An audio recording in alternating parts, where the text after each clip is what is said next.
कहानी कस्बे की भूता अस्पताल का है। सारे कस्बे के लोग इस अस्पताल को भूता अस्पताल कहते हैं। इस अस्पताल का असली नाम है विक्टोरिया अस्पताल। इस अस्पताल को आज से करीब 100 साल पहले अंग्रेज़ों ने बनवाया था। उस अस्पताल के सामने एक कब्रिस्तान है। मेरे दादाजी ने मुझे बताया था कि आज से करीब 60 साल पहले इस अस्पताल में ऑपरेशन के दौरान एक लड़की की मौत हो गई थी।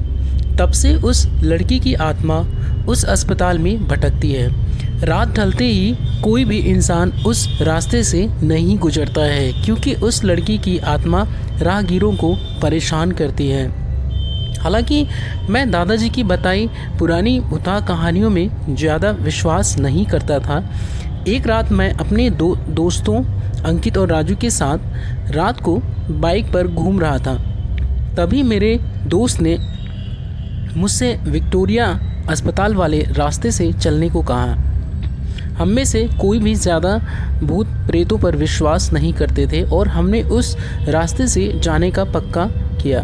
उस समय रात के करीब 10 बजे चुके थे। हम तीनों ने ये बात अपने परिवार वालों को नहीं बताने का वादा किया और उस रास्ते पर निकल पड़े। जैसे ही हम उस रास्ते से निकले, रास्ते पर रेत होने की वजह से हमारे बाइक फिसल गई और हम तीनों धड़ाम से बाइक से दूर गिर गए।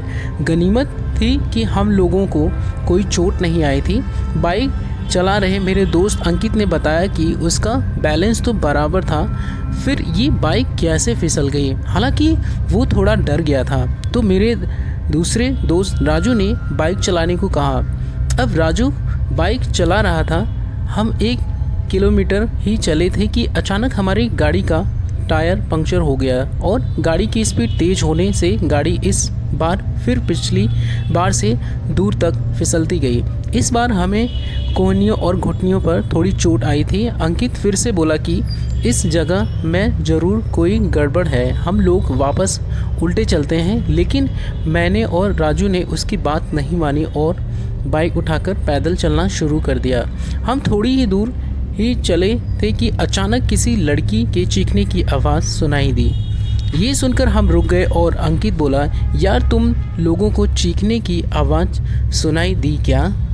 हमने उसकी बातों को अनसुना कर कहा कि कोई जानवर की आवाज़ होगी। 5 मिनट चलने के बाद फिर वो वही चीख फिर से सुनाई दी। इस बार तो हम दोनों को भी थोड़ा डर लगने लगा था। हम तीनों ने वापस चलने के बारे में सोचा, लेकिन हम रास्ते के बीच में आ गए थे। पीछे चलने में करीब 3 किलोमीटर और आगे चलने में करीब 2 किलोमीटर और बाकी थे। हम लोगों ने आगे जाने को सोचा। थोड़ा आगे चलने पर हमें बरगद के पेड़ के नीचे एक औरत दिखाई दी। इतनी रात को अकेली औरत को देखकर हमारे तो रोंगटे खड़े हो गए थे।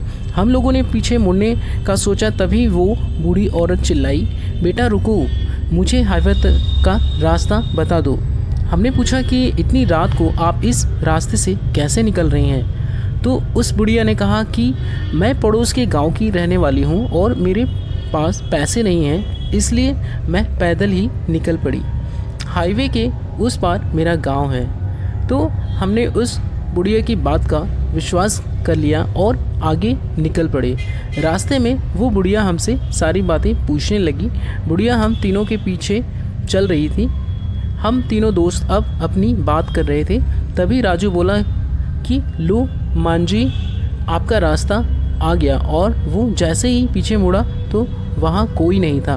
हम तीनों को तो सिट्टी पिट्टी गुल हो गए। हम बाइक को धक्का मारते हुए ज़ोर से भागने लगे। भागते भागते अंकित ठोकर खाकर गिर गया और हमें ज़ोर से चीखें सुनाई दी। हमने भी बाइक को वहीं पटक कर अंकित को साथ लेकर दौड़ने लगे और अस्पताल के पास कब्रिस्तान तक पहुंच गए। ये सब घटित होते करीब 12 बज चुके थे।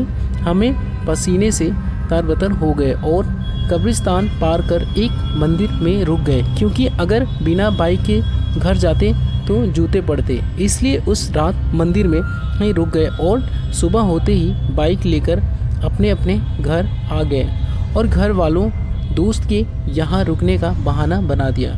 उस रात के बाद से हम उस रास्ते से कभी नहीं गए।